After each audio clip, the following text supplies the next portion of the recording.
नागपूरच्या शांतीनगर परिसरातील एका महिलेला बचत गटातून कर्ज मिळवून देण्याचे आमिष दाखवून तिची कागदपत्रे घेण्यात आली।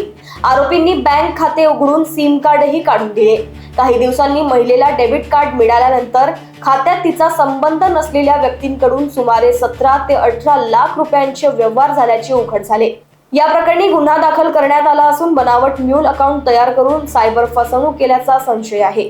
पोलिसांकडून पुढील तपास सुरू असून नागरिकांना कागदपत्रे देताना सावध राहण्याचे आवाहन करण्यात आले आहे। शांतीनगरच्या हद्दीमध्ये राहणारी एक महिला, तिच्या घरी एक आरोपी मंदा गुंगावकर व तिचा एक साथीदार व आणखी त्याचे 2-3 व्यक्ती असे 4-5 लोक आले आणि त्यांच्या ओळखीचा फायदा घेऊन त्यांना बचत गटातून लोन काढून देतो असं आमिष दाखवून बँकेचे अकाउंट जे ओपन करण्यासाठी सगळी कागदपत्र लागतात ते सगळी कागदपत्र त्यांच्याकडून घेतली आणि त्यांची मोडस अशी होती की कागदपत्र घेताना तिथे त्यांनी एक बँकेचा प्रतिनिधीसुद्धा सोबत ठेवला होता आणि एक सिम कार्ड जो इश्यू करतो, सिम कार्ड जो विकतो तो व्यक्तीसुद्धा तिथे हजर होता आणि सगळी कागदपत्र आणि सोबत बँकेचं अकाउंटसुद्धा ओपन करणं आणि लगेच सिम कार्डसुद्धा त्यांना इश्यू करणं ही अशी सगळी मोडस होती। पण त्यानंतर त्या फिर्यादीला काही दिवसानंतर तिच्या पत्त्यावर जेव्हा डेबिट कार्ड आलं आणि सिम कार्डसुद्धा आलं तर तेव्हा तिच्या अकाउंटमध्ये, त्या बँकेतल्या अकाउंटमध्ये तिनं जेव्हा चौकशी केली किंवा पाहणी केली तर त्या अकाउंटमध्ये तिच्याशी काही संबंधही नाही अशा व्यक्तींनी जवळपास एक 17 ते 18 लाख रुपयाचा आर्थिक व्यवहार केल्याचं निष्पन्न झालं आणि त्यामुळे आम्ही ती फिर्याद दाखल करून घेतली।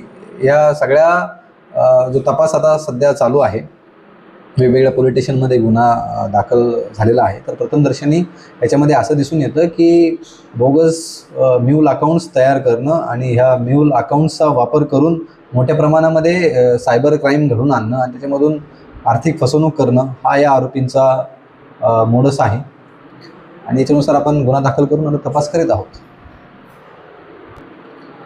आपल्या न्यूज चॅनलच्या माध्यमातून मी सर्व नागपूरवासियांना हेच आव्हान करतो की असा कोणीही त्रयस्थ व्यक्ती तुमच्याकडे जर तुमचे डॉक्युमेंट्स घेऊन बँकेचा अकाउंट ओपन करण्यासाठी येत असेल तर कोणावरही आंधळेपणाने विश्वास ठेवू नका।